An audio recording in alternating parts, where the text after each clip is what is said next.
Hello dear students, आपका बहुत बहुत स्वागत है आपके इस अपने YouTube channel MKLM mathematics classes में। आज के इस वीडियो में हम लोग क्लास 10th के जो चैप्टर नंबर 1 है वास्तविक संख्या, इसके कुछ MCQs देख लेंगे, है ना, जो क्वेश्चन ज़्यादा पूछने के लायक होता है और बेसिक सा क्वेश्चन है। क्या देके रखा है कि भाज्य A और भाजक B के लिए A बराबर BQ प्लस R में R के लिए कौन सा सत्य है। ऑप्शन क्या देके रखा है यहाँ पर। पहला ऑप्शन कि R जो है ये चाहे तो 0 से बड़ा होगा या उसके बराबर होगा, या B से छोटा या उसके बराबर होगा। यहाँ पर क्या देके रखा है कि R जो है 0 से बड़ा होगा या B से छोटा या उसके बराबर होगा। C नंबर में चाहे तो 0 से बड़ा या उसके बराबर या B से छोटा होगा। तो क्वेश्चन को समझो पहले। अगर हम लोग कोई भाग लगाते हैं, मान लिया हम इसको भाग लगाए 5 को, तो 3 एकम 3, यहाँ आया 2, ये 2 क्या आया।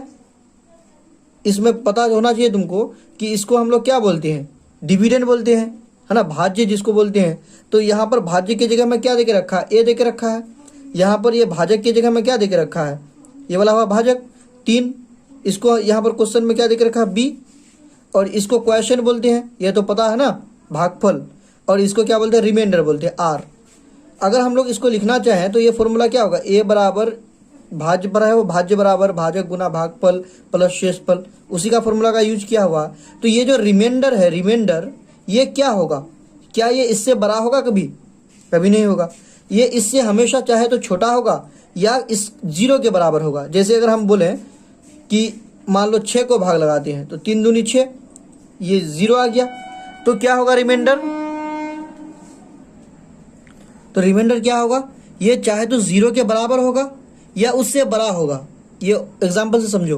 और ये जो भाजक है इससे हमेशा क्या होगा, छोटा होगा। तो ये देख लो कहाँ पर ऑप्शन है, यहाँ पर क्या बोल रहा है कि ये 0 से बड़ा होगा या उसके बराबर होगा, ठीक है।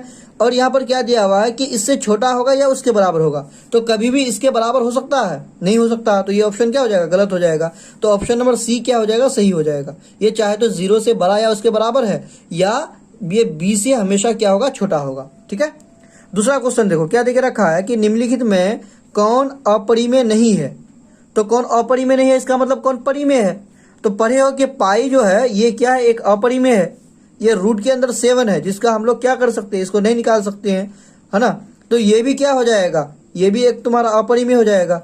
यहाँ पर अपरिमेय बटे अपरिमेय, ये भी अपरिमेय। तो परिमेय कौन हो जाएगा, ये हो जाएगा। अब कैसे हुआ इसको थोड़ा देख लो।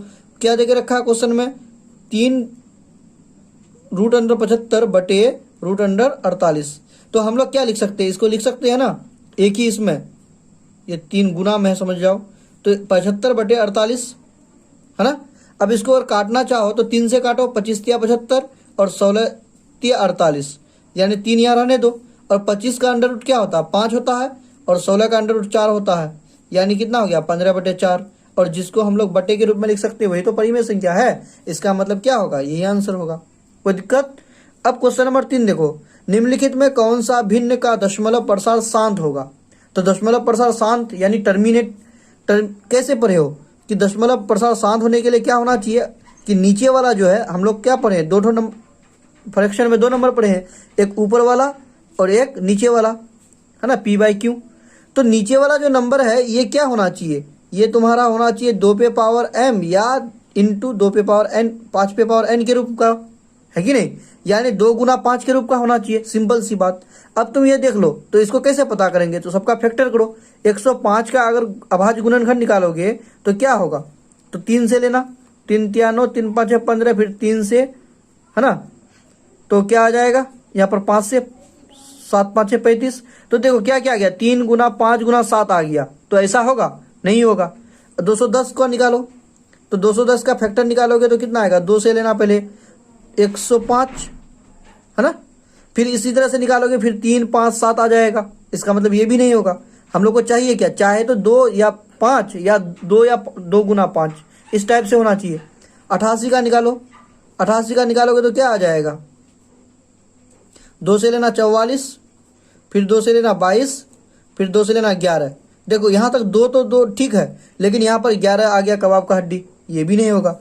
तो 160 का चेक करो, तो 160 का चेक करो कैसे होगा, 2 से निकालोगे 80 दूना 160, फिर लोगे 40 दूनी 80, फिर लोगे 20, फिर लोगे 10, फिर लोगे 5, यानी देखो सिर्फ 2 और 5 आया है। इसका मतलब यही क्या होगा, ये एक शांत दशमलव प्रसार होगा इसका। ठीक है, तो इसी टाइप से कोई भी क्वेश्चन, देखिए ये एक हुआ एग्जाम्पल, इसी टाइप का क्वेश्चन आएगा और उसको तुमको निकालना है। अब ये नहीं कि हु बहु आए, इसमें ये हो सकता है कि ये हु बहु क्वेश्चन आए, ये भी हो सकता है कि हु बहु आए। ठीक है, तो इस टाइप से तैयारी करो ताकि तुम्हारा क्या हो कि हर एक ऑब्जेक्टिव क्वेश्चन बन जाए, है ना।